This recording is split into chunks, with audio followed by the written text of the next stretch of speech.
Good afternoon, everyone, and welcome to the September the 11th Budget and Finance Committee meeting for the City of Franklin.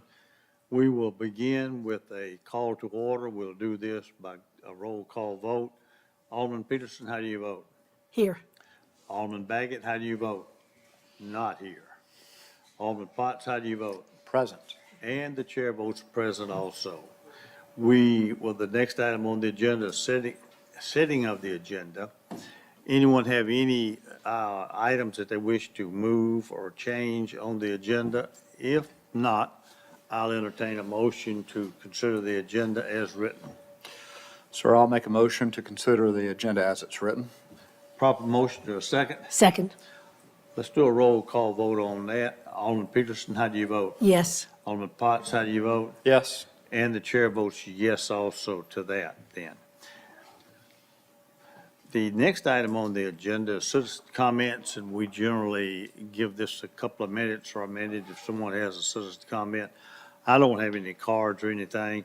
I don't see any citizens jumping up to the podium. So we'll go on then to the approval of the minutes.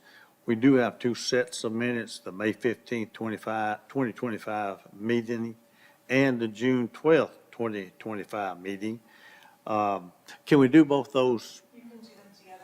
I'll entertain a motion unless somebody wishes to correct or make an addition to any of the meetings.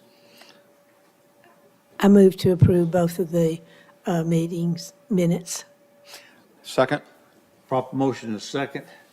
Let's do a roll call vote on that also. Alderman Peterson, how do you vote? Yes. Alderman Potts, how do you vote? Yes. And Alderman Baggett, how do you vote?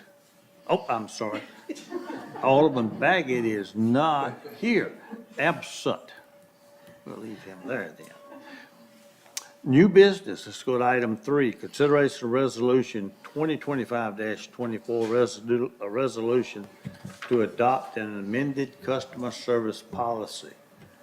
Jessica Davy. Jessica, you're up. All right, thank you. Good afternoon, everyone. So as most of you probably recall, a few years ago, we adopted a formal customer service policy to ensure equitable treatment of our almost 30,000 utility customers in the city. And about once a year, my team, the Billing and Licensing Department, takes a look at the policy, reviews it, and then brings forth any changes that we have decided are necessary to continue providing guidance and just to reflect best practices. So this year we have two recommended changes. The first is on page 8 under section 14, which is disputed bills.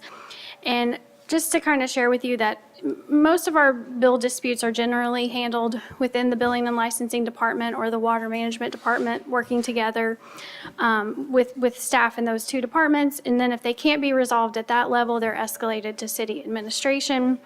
And we believe it's the best practice to continue having staff handle these issues. So we are removing the language that indicates that appeals should be brought to BOMA. Of course, customers are always welcome and to discuss concerns with their alderman or to make public comment at meeting, but we have removed that language as part of the formal appeal process.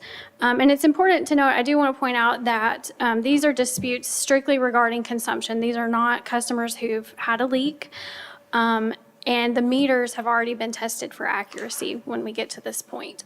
So that's the first recommended change. And then the second one, speaking of leak adjustments, so the second recommended change is on page 11 under section 19, which is customer programs, but it's pertaining to our leak adjustments. And so just a quick refresher on how we currently calculate leak adjustments. Our department determines the customer's average usage for the previous 12 months.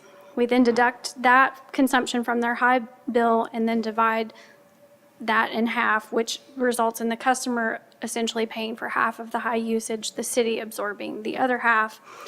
And we do that on water and sewer charges. And over the last year, we've had a small number of customers who've experienced a leak in their irrigation system or the service lines to their dwelling, who've made an appeal to city staff that none of that water went into the sewer system. And so we were able to discuss with administration and make exceptions for those customers and adjust the sewer portion down to average. So since we've made those exceptions, we decided it was probably a good idea to put that into the standard policy and just make that the practice from here on out. So that's the second change. And so staff would appreciate a motion to recommend these changes and this updated policy to the full board for approval. And I'm happy to answer any questions you might have. Any questions from any member of the committee? And I have none either. I do know that I participated maybe a little while back with a customer who appealed to the city administrator. I'm not sure whatever happened to that, but I do remember doing that. I believe the customer paid their bill. And the customer paid the bill. Yes. What we suggested that they owed. Exactly, yes. Okay. Yes, and in that case, there was a leak, and the leak adjustment had been applied to the account. Okay.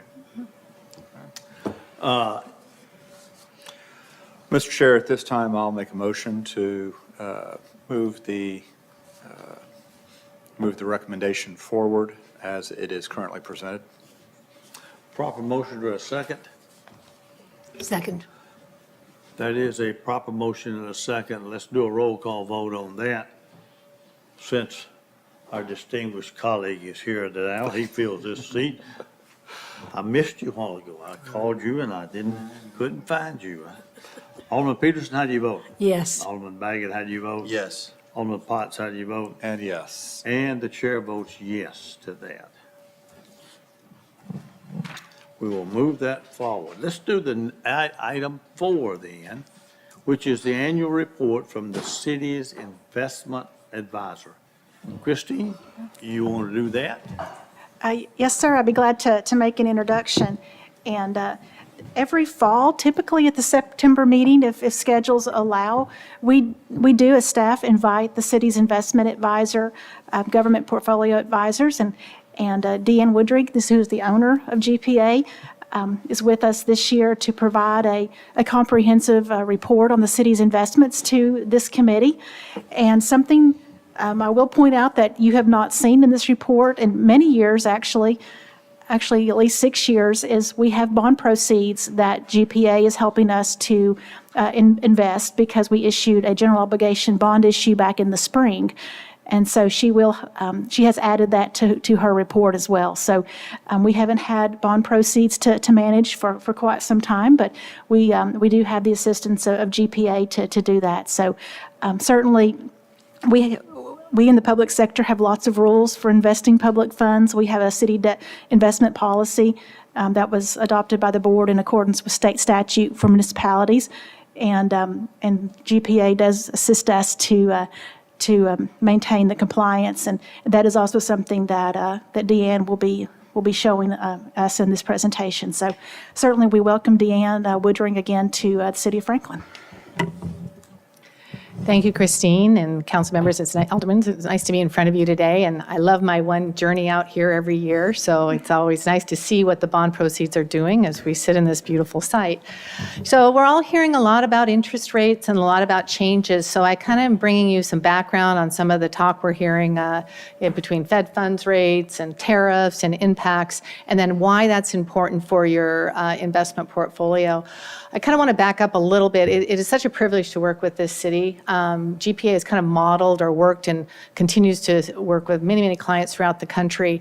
And a lot of that foundation has been built with our partnership that we've done with you. Our key is having a very strong finance team that can help us to do a better job for you. And I feel really, it's really a privilege to work with both Christine and Margaret on your cash flows, on understanding what's happening here at the city, and then we can make sure to optimize your investments over interest rate cycles. So we've had a long relationship, and we're getting some very good results out of the portfolio. You want me to do it, or are you doing? Okay. So I'm going to touch on market commentary, and this slide is all about Fed funds and inflation and what's going on with interest rates. So we're hearing a lot about tariffs and the impact on inflation. We're hearing a lot of pressure on dropping the federal funds rate down. That impacts the city mainly on your really short-term investments. So we're expecting it to happen. All those lines trending downwards are telling us the market is saying that. We're not being speculative. We're just working with what the market is telling us. So our job as far as how to to help balance the city's portfolio is to diversify the maturity structure. And we've been constantly working on holding your investment portfolio at the size it is and reinvesting in these really attractive rates that we had coming into this last year. And I'll show you the change that we've had. The focus that the federal FOMC is on is non-farm payrolls, employment, and also inflation, and also consumption. So the bottom graph there is showing you that the tariff scare, the tariff numbers really threw our GDP and growth compositions off going into last quarter and this quarter. Coming into the first quarter when we were expecting the tariff, spending slowed down dramatically as people were buying more products ahead of the tariffs, and then the second one was the response back to that. So we're seeing a lot of noise and a lot of volatility in the numbers that we're seeing, but again, the trend line is showing and giving the Fed room to move interest rates down at the September 18th meeting that's coming up. And then as far as the yield curve, you'll be hearing talking about that we're in an inverted yield curve. That simply means that short-term rates are higher than longer-term rates. What it's also telling us is interest rates are expected to come down. So the bottom box there shows you the quarterly yields. And I look at this and this move we've had over this last year is pretty significant. So short money, your liquidity money, your bank deposits, at the end of last year were around a 5.36%. At the end of this year, 4.30. Today, they're at about 4.25 and likely to go down below 4% when the Fed moves rates down. The 2-year note's the area we focus on for your investments, and that's gone from a 4.75 down to a 3.72. So we've dropped over 1% over this last cycle. So our job, again, was to make sure we're fully invested through that higher rate environment and anchor it, and you'll see the results of that and the benefits that the city achieved through that. The graph on the left is just showing you that interest rates are moving all over the place, and what we try to bring for the city is stability and being able to diversify. A lot of cities are asking me, why do we need an investment program? Why don't we just leave all our money in cash? And I've really kind of come back out and go, look at all the work that you do on your budgets. You are looking and you're forecasting out your budget costs. You're looking at your CIP. You're looking at everything long term. Well, what you're doing with your investments are doing the opposite of that. You have these budgeted funds that go out, and we're basically matching those liabilities with the assets. So that reduces the risk for the city to interest rates by having both those functions working together. So when we look at the overall portfolio, as Christine mentioned, we start with your compliance policy and your investment policy. So you might recall last year when I was here, we had to pull out buying agencies because there was some, the comptroller of the state of Tennessee had some input on buying agency securities. That has since resolved itself, but we are overweighted U.S. Treasuries because we stopped buying agencies. That didn't hurt the city. The spreads were very, very tight through this last year. We weren't capturing a lot of yield, and most of our portfolios are weighted to U.S. Treasuries anyway. So I feel very comfortable and don't feel like we got hurt by that move. We will now again begin looking at agencies and buy those if we feel that you're getting the appropriate value. And then you have a small component in LGIP, and then your bank, Pinnacle, continues to pay very attractive rates for you on your overnight. We expect those rates to come down when Fed funds come down. That's normal, but it's been able to hold up and allow the city to continue to capture decent income from the bank deposits. The second part of your policy addresses maturity and constraints. So this is kind of your safeguard to make sure that we don't invest too much. And every year we sit down and we look at your strategy and what's expected. We're thinking right now this coming year, because your expenditures are increasing, that we'll probably be reducing your investment core to accommodate some of the liquidity needs.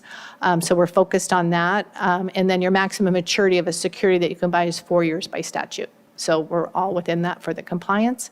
And then your ratings are just applied to the agencies and the money market funds. So this table tells you kind of that change. So if we look at the right-hand side there on book yield and where your earnings yield was last year was 374.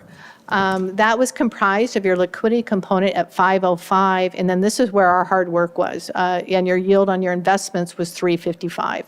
We moved that investment yield all the way up to 423. You guys, I think, are my rock star client in the maturity of the yields that we got, and that's my whole push was let's work these assets and get us to that without taking on more risk, just working the portfolio and taking those maturities and following our discipline.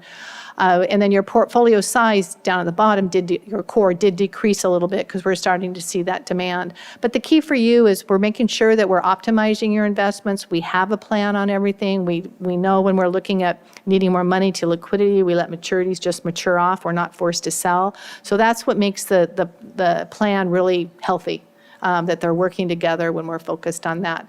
And then you'll see your bond proceeds there. So we invested $28 million and left, or there's $28 million in the portfolio on June 30th, and then we have a component for liquidity. So that's where they pay the bills out of when you're getting receipts in, and then we actually did an investment portfolio for that. It's really important to segregate those portfolios. We have something called arbitrage yield. When you issue bonds, you can't make money on that issuance of bonds because they're tax exempt. So there's a lot of regulatory. Margaret had to call our office and say, do you guys have that 2019 bond proceed information? And we went back into our archives and pulled up some statements. But that's what they're looking for, is you have to record and document to the IRS on what your earnings were. So by locking them in when they're invested, we make sure that we don't go down in rates on those, that we're optimizing and getting earnings to cover the projects that you're projecting out. And then at the very bottom there, we always talk about unrealized gains and losses. The last couple of years, they've been negative, and that's something that we had to address. And that was purely a function of investments. And as interest rates go up, the value of the bonds that we hold go down. That is now reversed, and it's even better today because rates are lower. So you ended the year up about $1.1 million in market value change. So those are all good news. Yeah. And then this is just looking at changes. So this is just over the last quarter, but we can see that the total portfolio dropped by about $5 million. That came out of your, primarily out of your bank deposits. We did get some investments into the treasuries as well. And this is just on your general fund. So that's showing you that we have plenty of liquidity there to be able to pull from as you need cash coming out. And then when we look at your overall balances, I always like to go, I can barely see that myself. We always like to go last year versus this year. So if we look at June 30, 2024, you were at $233 million. You're ending at 231. So pretty stable. Right, but we do expect spending to speed up. The other thing you look at is that book yield, where we went all the way from 374 to 429, and then on quarterly cadence, our income is up to 820 a month versus 719. So good positive results on income. The risk factor that you're asking, if you're not asking, thinking about, is our duration, and see how we kept that nice and stable. So we didn't take on more risk.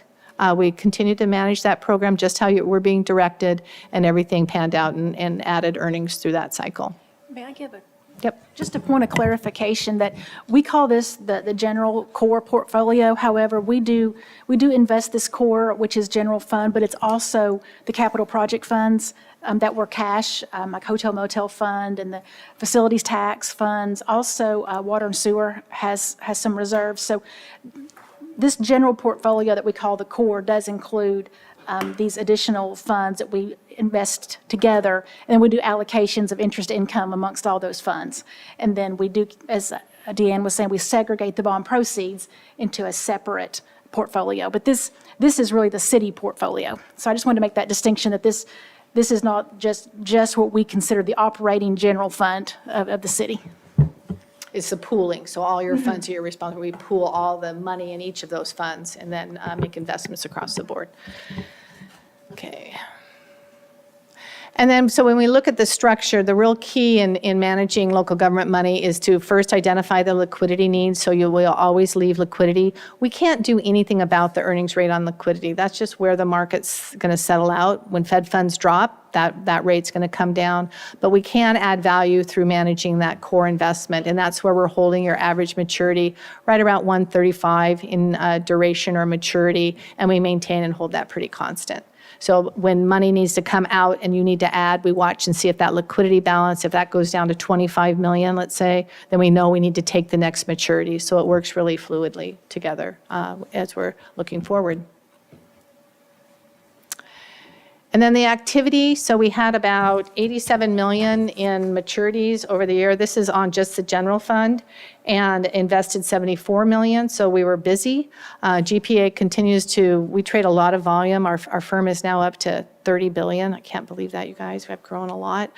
So we have a lot of transactions. We trade every security for the city. We're not blocking you and buying things for other people. It's specifically for the city of Franklin.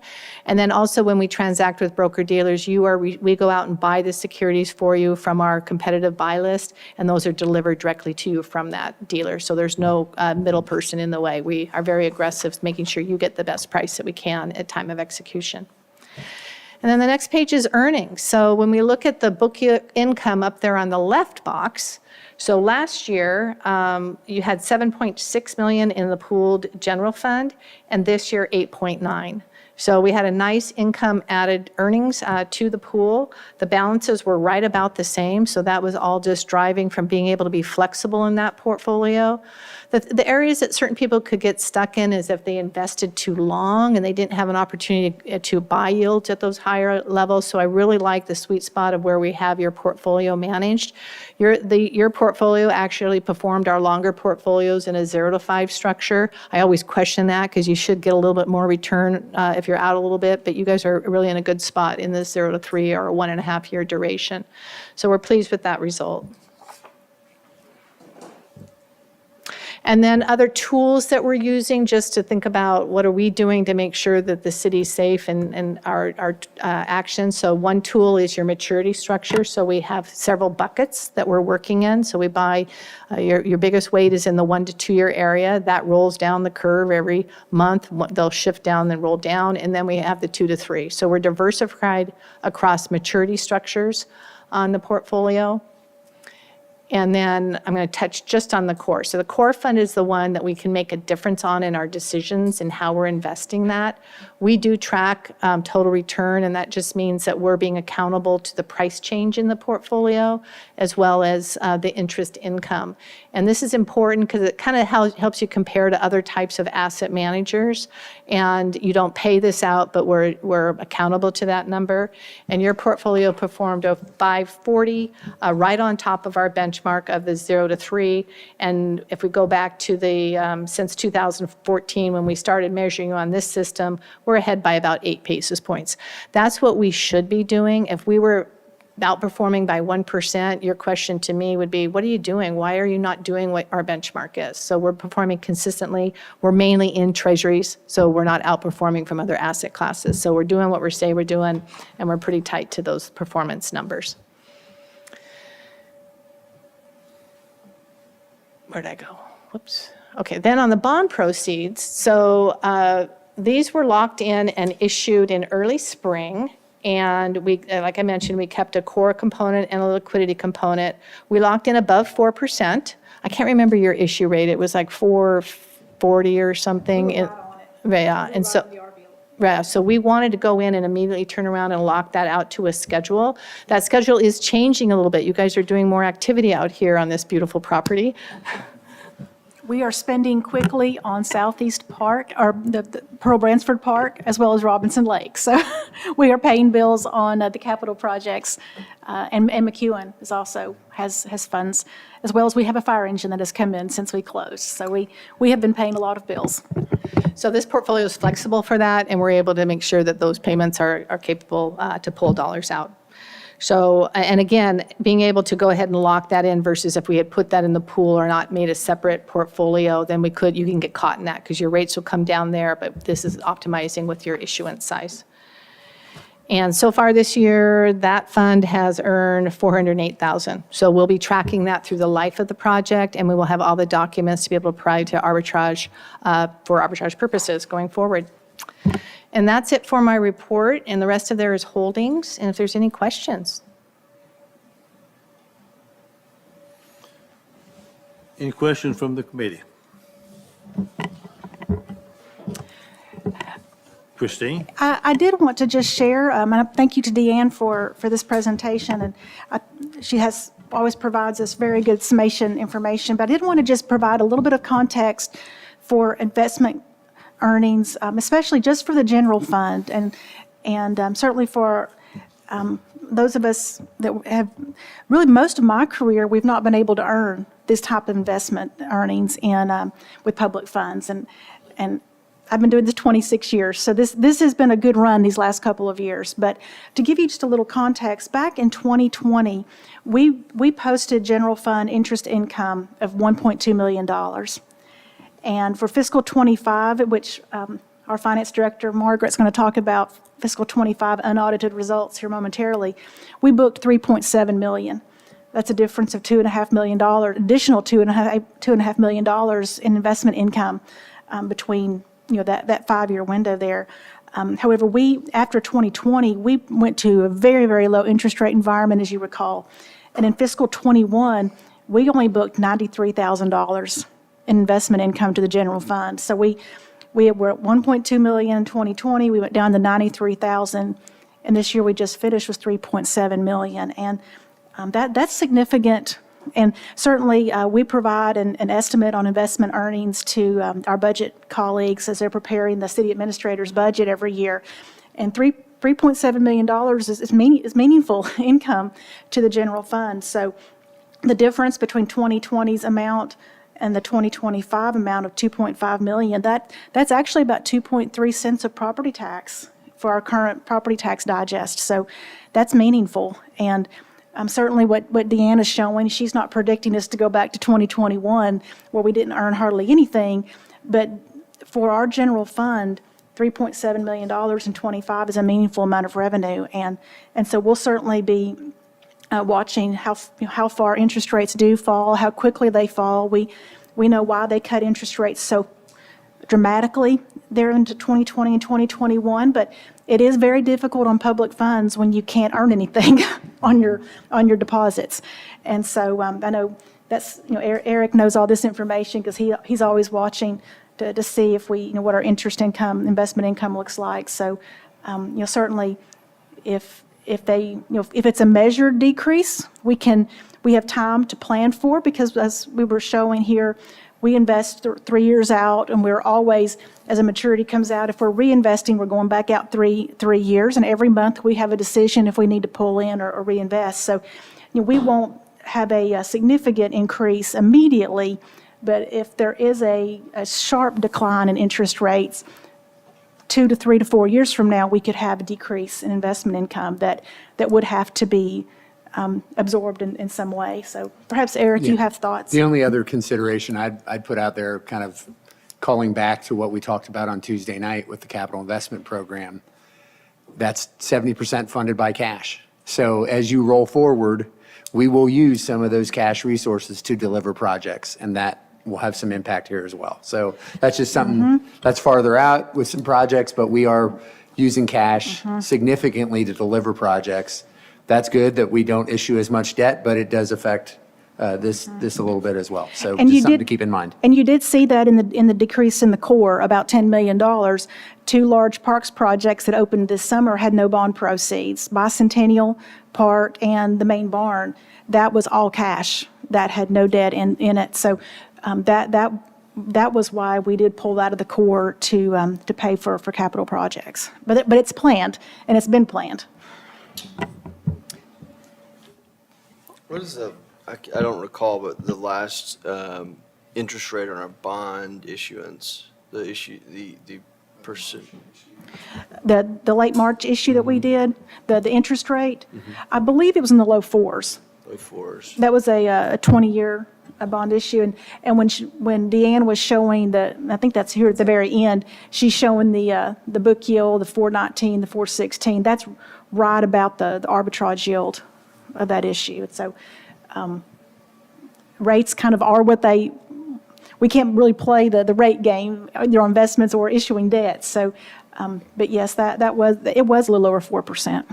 No, but I think as interest rates come down, and understanding we went up from 60% our cash in our CIP to now 70%. And I think just keep I see heads nodding, so I'm sure we're keeping track of that, because sometimes if those interest rates on the bond debt come down and we're not getting the might be better to have a higher percentage of 70%, and that number keeps going up. I'm kind of curious of cash. Where are you doing cash 70%? And I guess I just want to keep an eye on, sometimes, the bond debt gets, or the interest rate on the bond debt gets low, but we're spending a high amount of cash, and just making sure we're keeping up with, obviously, we're keeping up, this is very impressive. But, I want to make sure we're maximizing the use of our cash and debt, the lowest interest rate. We're already doing that, I know that, this shows it, but, it goes back to that CIP plan, and, I don't know that it's healthy for us to be at 100% cash, obviously. And we keep inching up that way, and we have a lot of projects. So just keeping that in mind, I think it's prudent, obviously fiscally, to minimize debt. Do you think that with the lower interest rates expected and new bond debt anticipated, like how did that play into that decision to go on the CIP, the 70% cash? How does this information play into our plans for cash, the CIP? That's probably the better question to ask. It doesn't necessarily influence it overly one way or the other. Keep in mind, as we talked about on Tuesday night, we try to maximize what we're funding in cash, but there are certain times and size and complexity and duration of the length of an asset that it's more fair to borrow for. So we're building a new city hall. We hope that building will last 50 to 100 years. We will consider borrowing for an extended period of time, not 50 years, not even 30 years necessarily, but we will borrow, 20 to 25 years for that building, because the taxpayers of tomorrow are the ones who are going to be using that building, as opposed to the taxpayers of yesterday who may have paid their taxes and paid cash. So the other complexity of issuing debt is you have to be able to pay for it.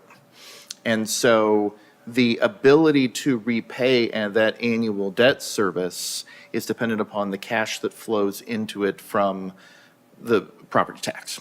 And so with our policy to try to go away from using road impact and using hotel motel, the more volatile funding sources to service that debt, then it really comes down to how much you're dedicating the property tax. So you can borrow more, but you it's still based upon the ability to pay.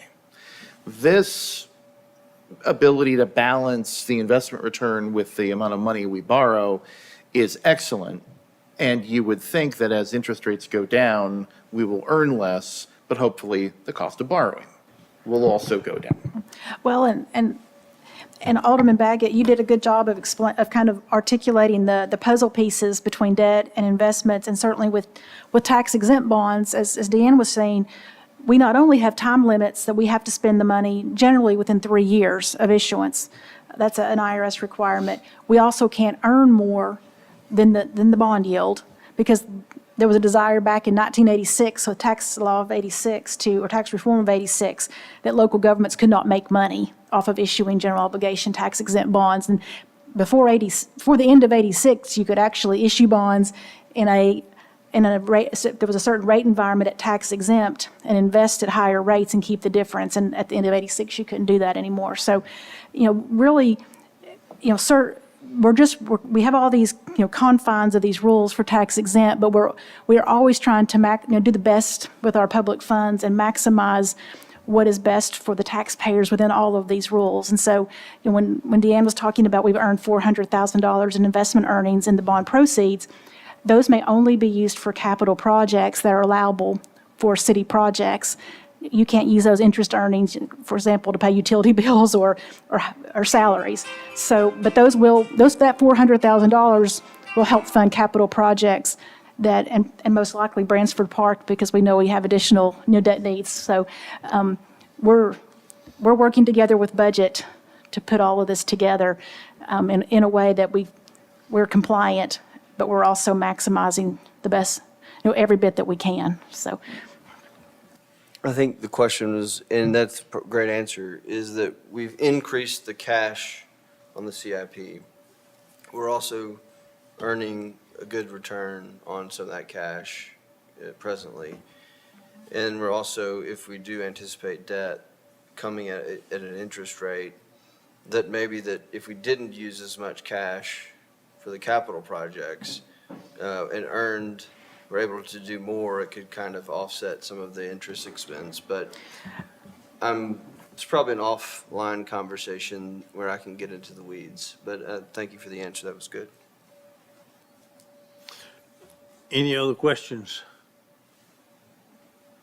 Well, since that was an annual report, thank you. Thank you. Let's move on then to item 5, consideration of draft guidance on appropriation to outside agencies. I'll just say a couple words as we get started. This is something that came up in your budget process when we look at how we fund outside agencies, how that's structured, where those dollars go. And this is a follow-up on that to get your guidance. It was kind of too late in the game to tweak it too much. I think we all were comfortable moving forward with what we got, but there was a sense that we wanted to dig a little deeper and get some more guidance away from the process so that it informs the new process for fiscal '27. Norma Lockney helps guide this process and works very closely with the agencies and the administration of those the contracts that we do with each of them. Michael, of course, oversees that as our chief budget and performance officer. So I'd like the two of them to kind of walk you through this, talk a little bit about what we do, and provide some areas for guidance for you going forward, and look forward to the discussion. We've been on a journey on this topic. I would just say in my 17 years, I'll just add, we've done this a number of different ways over the years. It is always a little bit tricky. We've even enlisted United Way to help us at one point. We've done a lot of different things, so we are open to try things that you think best fit the needs of the community and where you want to be from a policy and funding standpoint. So Norma and Michael, take it away. Good afternoon, Michael Walters-Young, your Chief Budget Performance Officer. Norm and I are going to do this presentation together, so we just want to quickly outline what you're going to see in the next few minutes. We want to remind all of you and the watching public of the purpose of this program and appropriations to outside agencies and our nonprofit partners. And then review with you the current application criteria and process, and then as well as a proposed funding criteria and process moving forward, trying to address some of the concerns we heard in April when we were before you. Ms. Norma. Thank you. Good afternoon. So the purpose of the Appropriations to Outside Agencies program is to provide financial support to those agencies that provide the services that the municipal government cannot. And it should align with the City of Franklin's vision, mission, and strategic plan goals. So once again, just a reminder, the agencies that we typically fund are nonprofit organizations that are tax-exempt, charitable organizations, the 501c3s. Also, the nonprofit civic organizations that are also tax-exempt, 501c4s and 501c6s, and some government agencies. So the application process, applications are usually accepted in February, and they're presented to the Budget and Finance Committee in April, and recommended funding will be included in the proposed budget to the Board of Mayor and Aldermen. So the criteria is that agencies need to share our vision and mission. And so based on that, we've created a list of evaluations that they must meet. So they need to identify at least one strategic plan goal their request helps to achieve, provide the number of Franklin citizens served, state the type of service provided and whether other organizations in the community provide the same service, explain how much of an impact these services have on the community, state how the funds will be used and if they will be spent in accordance with TCA, state if the city provides any other support, and state if the agency receives any other financial support. Other criteria that we've kind of come up with for your evaluation would be that BOMA may fund up to 1% of the estimated general fund revenue, depending on availability of funds. Outside agencies requesting funding for the first time may not request an amount that exceeds 5% of operating expenses. Outside agencies with prior year funding may request an amount that includes up to 3% inflation plus any special funding request, and no request may exceed 25% of their operating expenses. Funding requests are made for one fiscal year only, subject to annual resubmission and not guaranteed year over year. So the funding process, agencies awarded funds will be notified after the budget has been approved by BOMA, and payments are distributed quarterly unless otherwise specified. So, what we would ask is your initial reaction to that list, and I'll go back to especially slide 6 here in a moment, today, and get your feedback. We are happy to take that. If you like what's been constructed, we can move forward with that. If not, we'll bring it back in October, and/or the December, or both meetings, to refine that guidance, and then that would give us sufficient time to be able to promulgate that guidance to all of the agencies that would submit. In winter, normally in February, we then open it up so outside agencies can apply. We give them a month, and they have to submit in March. And then in April, what we would do is not only would we do our presentation of appropriations to outside agencies like we normally do, along with, anything that's above and beyond included as a program enhancement request.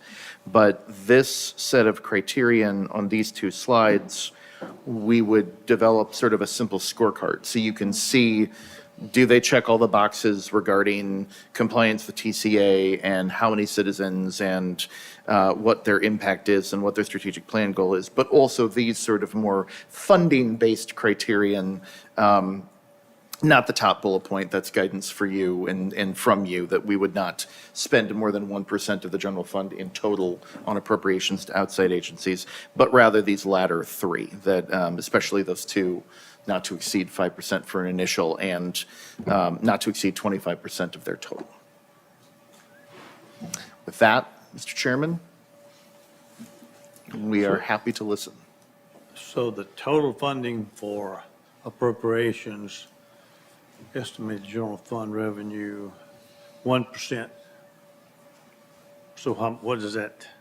What is it, 90? This year, 1% of the general fund amended, now that we've amended it back down, would be about $1.25 million.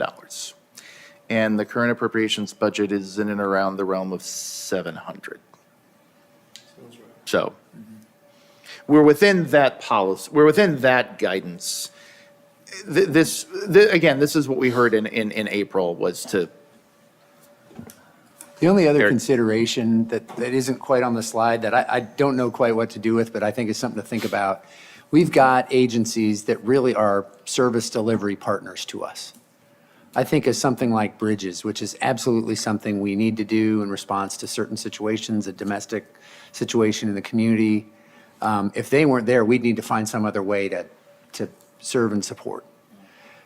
That's a little different. And then, of course, things like the Animal Control Center, that is a service too, that is a contract and it is an arrangement that, again, if we don't have that, we've got to find a way to deliver that service somehow. Those fall in a little different category than things that just might be things that just have value as a community service or a quality of life, or however you want to frame it. So I don't know if we want to differentiate amongst those. They all have value, but there are some that kind of integrate with our operations. And I almost think of them a little differently than somebody that is just a great worthy service, but is not really in our exact service mix. So it's just, for what that's worth, that might be something else to weigh in and think about in this, and how that might relate to whatever policy you do or consider. Mr. Chair. Yes. And thank you, sir. And I recognize there'll be a number of comments and questions as we're going through this.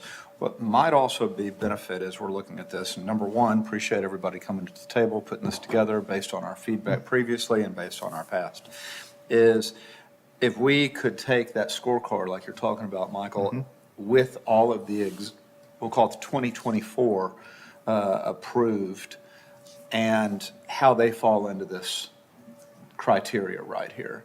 Okay. That would actually help to provide a little bit of guidance. Sure.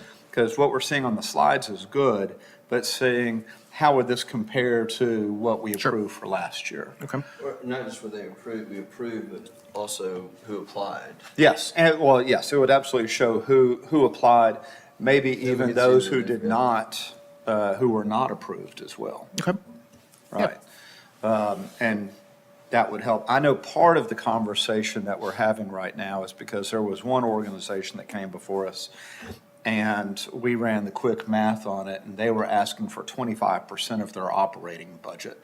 And we asked them, I think the round numbers was approximately $200,000, and they were coming in asking for, I think, 50. Correct. It was, I'm connecting the dots there, okay.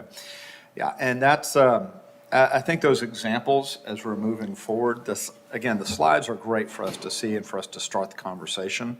But as we move forward, and this is presented based on the schedule that you showed us here on slide 9, as this moves forward, I think that would be good. Okay. We can do that. Mr. Chair? Yeah, go ahead, I was just, And actually, I'm sorry, Alderman Baggett, it might be of benefit as well if we took that maybe back 2 years or maybe 3 years. That way, maybe we could see some trending here. And I know that there are some organizations that received, I think we had one organization receive approximately $100,000 over 2 years. Correct. And to see how that would actually compare to what we're looking at here. And that's one that's like, the example you're talking about is an like a project. Yes. So that that would not be reoccurring. That happened over 2 years, but it was a footprint of a project versus something Right. that becomes more of an assumption of some ongoing operational support or service support for something that continues. So Right. again, there's a lot of potential wrinkles. Right, and that's where maybe on this project piece, maybe there does need to be sub-bullet points where it could be drilled out right there, where we're notating that this is not going to be ongoing. Well, yeah, and, it's from a budget nuancing standpoint, that particular project was discussed with the rest of these recurring appropriations, but it was not funded in that budget. It was funded out of hotel motel. So in that case, it truly was a more one-time, one-off Right. example, as opposed to this, which is general fund recurring revenues. it was funded out of what? The hotel motel fund. Yeah.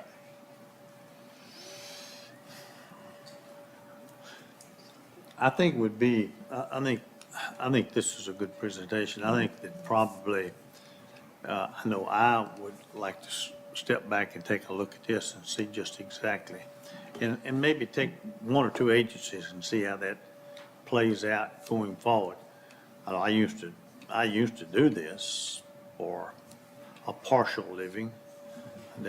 I never lived well, but off of it, but it was a partial living. Yeah, but I did live in this world right here. And I tell you, let me say what I think that when we have requests outside of the appropriation or outside of the budget, I think we have to look at those very closely. I don't know we had one. And I don't know whether we ever got the information that we asked them to present to us or not. And, but the agencies that get the appropriations need to be in the appropriation guidelines. And that way, if citizens have a complaint, if they have a problem with that, and they want to come back and question how we did what we did, we have the guidelines to back up the decisions that we made. It wasn't just something that we did flippantly and to accommodate just one particular agency or this one other particular agency. I think you did bring up a good point. Let's see, you have animal control. I guess you got the library. And you said something about bridges.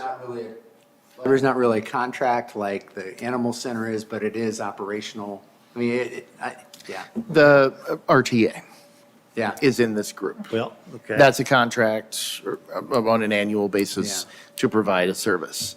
So, yeah, no, I mean, there's a lot of nuance within these buckets. What I'm hearing is we also add to the scorecard possibly the column that Eric is suggesting, which would be, is there a department that is a partner, if you will, for some of these services, as opposed to other things we give money to where there is no, where we Doesn't would tie not. into our It doesn't tie operations. into our operations. Kind of our core Right. services is what I'm trying to differentiate. Yeah. Yeah, I think that would be good. Yes.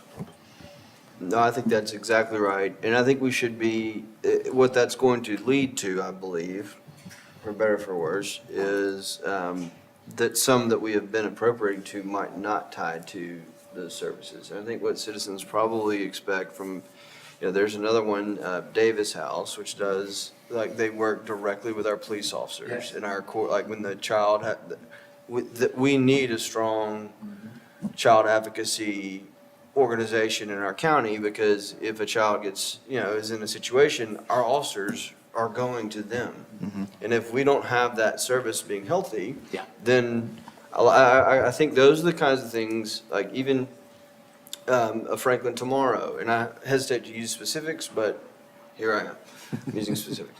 But like, there's some community outreach things that if we didn't have that organization, then that would be someone on staff. We're that probably finding a way to do We're probably it through- doing it, yeah.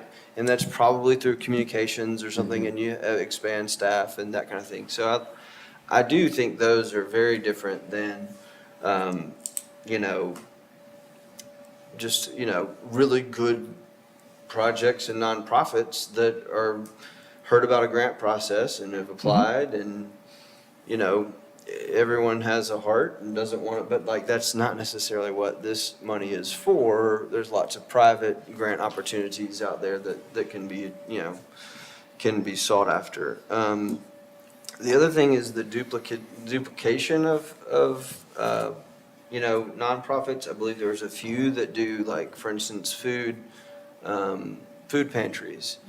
And so kind of strategically thinking, and then some that just, might have been on there for some time, and though my tenure is short on this committee of 4 years, but there probably was a reason. I believe the mayor pointed one out when I had a question this year, and that was very helpful to know why they were on there. Making sure that, again, if another food bank came forward, or pick a service, and, well, you're giving to these other food banks, and you're giving, so how do we decide what food banks we're going to give to, how much and why, right? I think those kinds of things, being able to delineate the services, and at the end of the day, I think these right here are those opportunities where we can, it's better for us to appropriate to an outside agency than for us to do the work ourselves as a government. I think that really needs to be the whatever criteria it is how are you helping the city achieve these things that if we didn't exist, y'all would have to do something different. And I think that really needs to be the framework we look at this. Because I think that is the best way to use taxpayer dollars. Single projects, you might have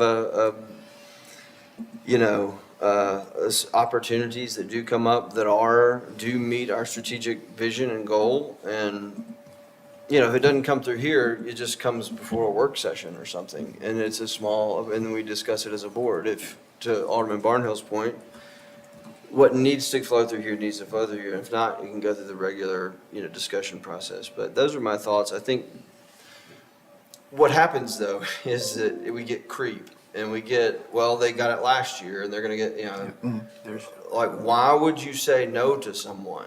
I think is really the question I wanna ask, is like, why would this committee say, we don't think we should do that anymore? And if we don't know that answer, then really this is just a continual adding of additional funds as people, and not pulling, I think that's really where I get caught up every year is, well, why do we, and right now, we trust the guidance, and I still trust the guidance of the city administrator to make that determination. But I think it would help him too if he had guidance from us on when do we, 3%. Your city administrator would absolutely appreciate it. Because there's a lot, and they're all worthy, but what is the right fit? And how do we want to guide that? And you're right, there has been creep in terms of, sometimes it's a real small request. Oh, it's a nice thing, we do it. but then it's in there, and then it gets a little inflationary bump year after year after year, and then it becomes something larger.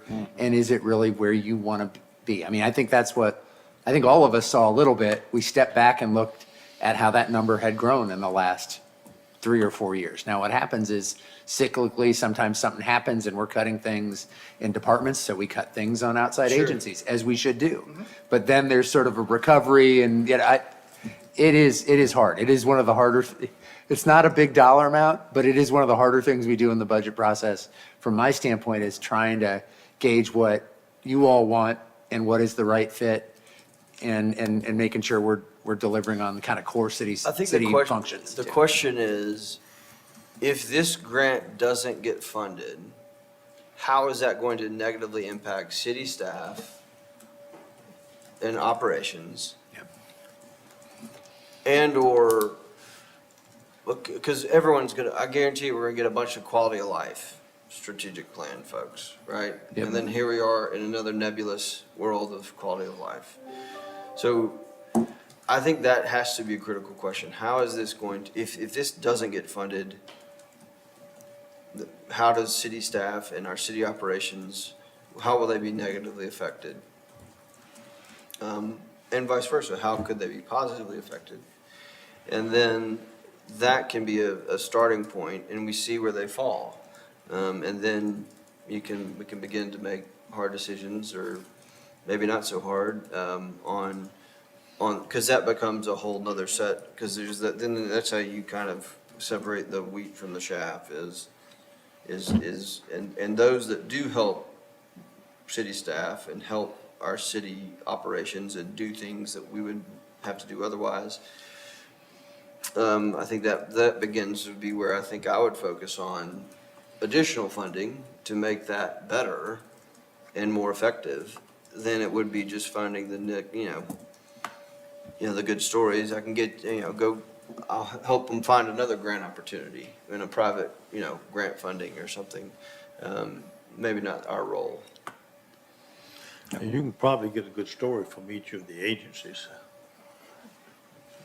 Yeah. Let me ask, so you get a budget from X, Y, and Z, and that budget includes whatever they're getting from United Way, whatever they're getting from the county, whatever they're getting from a grant, whatever they're getting from charging admission to something, plus a possible 25% from the city to support them. Is that about right? So you see that information from every agency that turns in a request to you. Correct.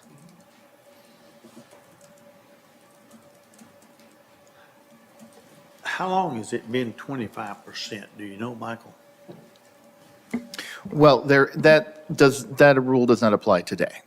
This would be part of the criterion we're proposing, would be to ensure. Oh, okay. Yeah, All right, so what is it today then? there's no cap. This would be some parameter, this would be a parameter for us Correct. to apply, so that an entity's not overly dependent on us, I guess is the right way to say it, right? And I don't know that any entity is at 25% today. I would be surprised if I'd it was, be very but it'd be surprised. good to know. Most are very, and we'll do that when we do the scorecard. Yeah. We'll be Yeah. able to analyze that. I think it would be, interesting to see if there's not an agency or agencies. So whatever the budget is, we're contributing more than 25% of that budget. I would say this to you, and sometimes we use in the past, but in the past, we have looked at, I think it was 33 1/3% at one time, there was the suggested amount that the city's contribution would not exceed, where you got 25 here, 33 1/3%. Because it was higher than that for many years, a long time ago. And I was just looking at, you may want to look at that, may not exceed 25%, it may be less, or it may be more than that. And may not fund 1% of the estimated general fund revenue. So that gives you a bucket of money. You pick out, well, you don't actually pick out. If they qualify, they submit an application. If they come under the bottom three, then they're considered for the appropriation then. Have we rolled anyone off lately? Within the last Not 3 or really. 4 years? What, we haven't rolled anyone off. You have not chosen to not fund, note the double negative there, any agency. There have been one or two that will skip a year in submitting. And we will do outreach to them and we'll ask, are you sure?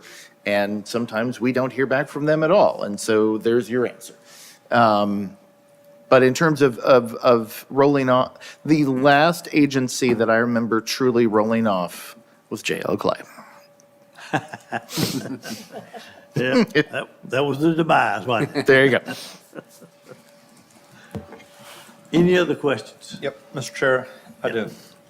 So I would like to see, as we've had this discussion, and I wondered how this was going to kind of play out, I would like to see a column on there from slide 4 where it's actually denoting or designating if it's a 501c3 or 501c34 or C6, or if it's government-related, because I just like to kind of see how that pie shakes out over time.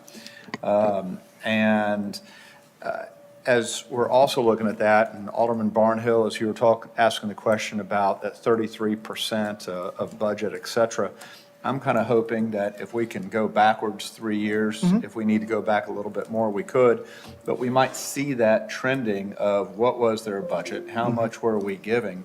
And then Alderman Barnhill, to your point, we might find that magic spot, whether it be 25 or 30 or 33%. 33% seems a little high on, I don't think that's magic. yeah. Yeah, I'm not necessarily on that one. And then, as far as the scorecard, I'd love to be able to see what we are putting together for our scoring format, but if you could also link in or provide some of their application information so that we could compare them by percentage, because not all are the same size. They don't have the same number of full-time employees or same number of volunteers. But if we're looking at their budget, what they're requesting, and we're able to say, okay, we're meeting X percentage of what their business or what their operations actually is, I think that would help us kind of level the playing field for apples to apples. To the extent that we have all of that information, we Yes. can certainly try. I will say that the budget itself is set up, if you go to the detailed budget, in government, and then I think it's C3 and then C4. I know we segregate out the government piece already in the budget. So these buckets are already established, but we can delineate that as well. Okay.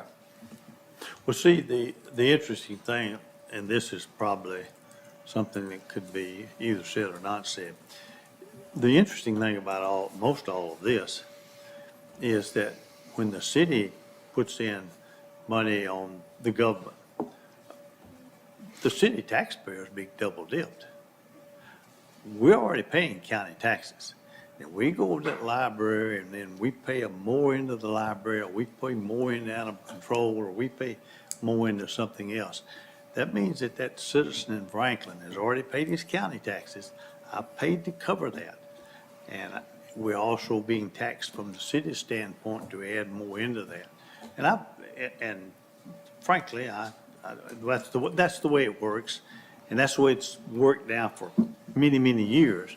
But that is one of the things that I have often wondered, what would happen if we did not do the government agency thing. We've got a contract with, it was animal control, right? So we support animal control, but I pay it twice, you pay it twice. Everybody in the room that lives in the city is paying it twice. So, but anyway, any other questions or comments?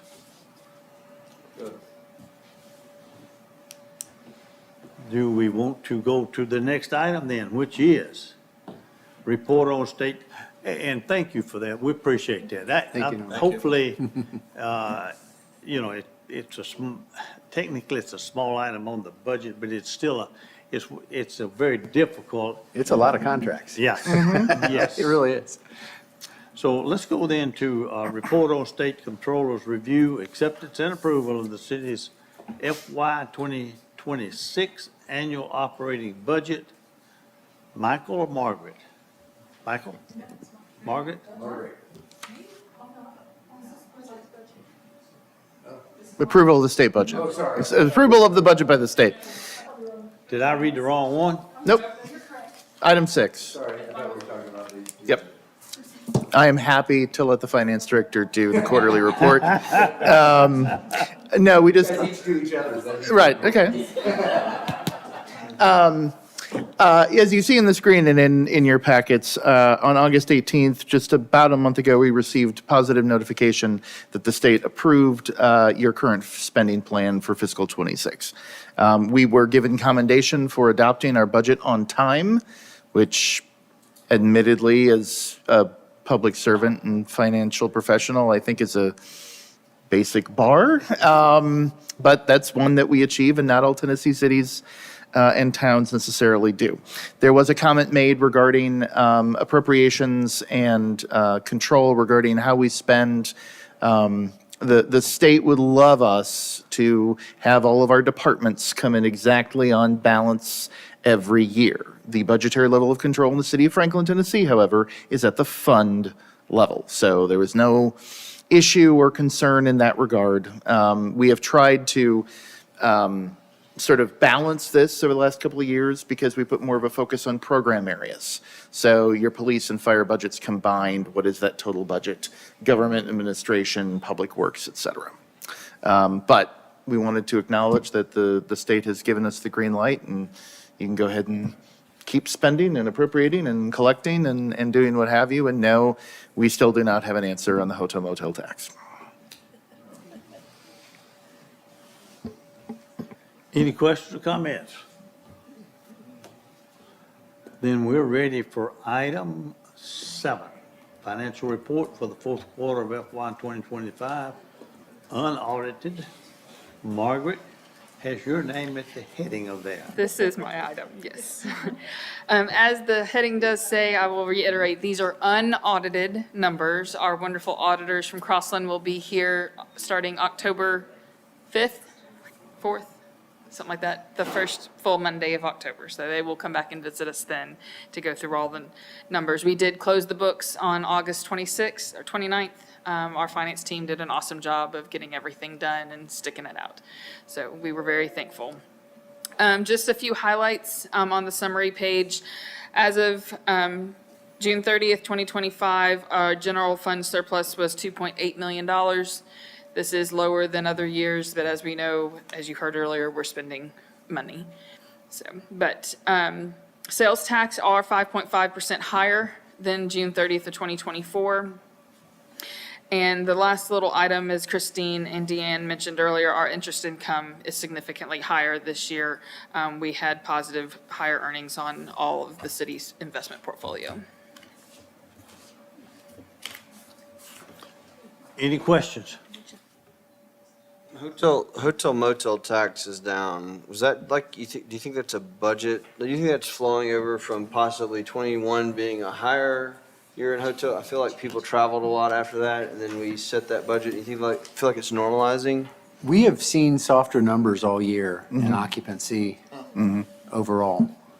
It just has not been as strong a year. We hear that the fourth quarter looks better, but, you know, we'll have to see. And it's actually something at the CVB board level that we've talked some about too, is that looking at some strategies to try to strengthen that, but that has happened market-wide.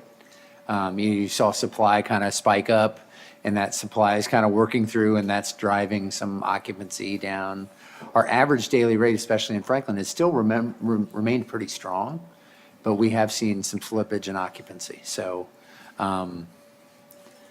I think that's starting to show up in those numbers. Yeah, so. Mr. Chair, quick Yes. follow-up question. Do we know of any of our neighboring municipalities, how they have been impacted? Oh, we're the strongest performer in Williamson County Okay. by a significant amount. And So our average daily rate, our occupancy, our revenue per available room are all the best in the county. And so we perform better than others. Our average rates aren't as high as Nashville, for sure, but that's always been that way. But that, we are the strongest performer in the county, but we're all seeing a softening in the business over the last year. Okay.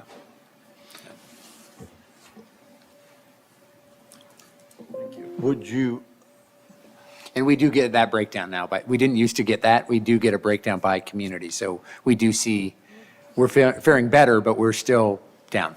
When we say by community, are we also seeing that, is that information also available for the Middle Tennessee area, or are we just looking at Williamson County? We have Williamson County numbers, but then we also have Davidson as a comparative Okay.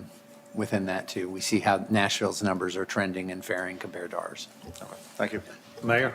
If we look at tourism spending, we're number 6 in the state, and those numbers of money spent were slightly greater, but didn't reflect any decrease.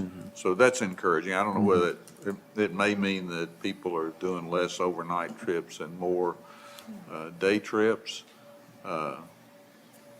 You know, it may be some competitiveness in the market for various conventions and so on that come.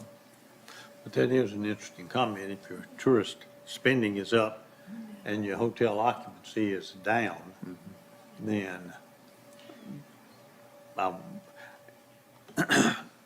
your hotel occupancy is a number that you can pretty well track. Yeah, That's we've got it. You had a bill, you track it. Tourism spending, though, how do And, yeah, yeah. Yeah, that's really, the state tracks that overall, and that blends everything together. You know, we had a strong sales tax year, so that's consistent with that level of economic activity we've just seen. And it's not a huge dip in occupancy, it's just been a gradual decline over the last year. So it's not terrible, but it is softened.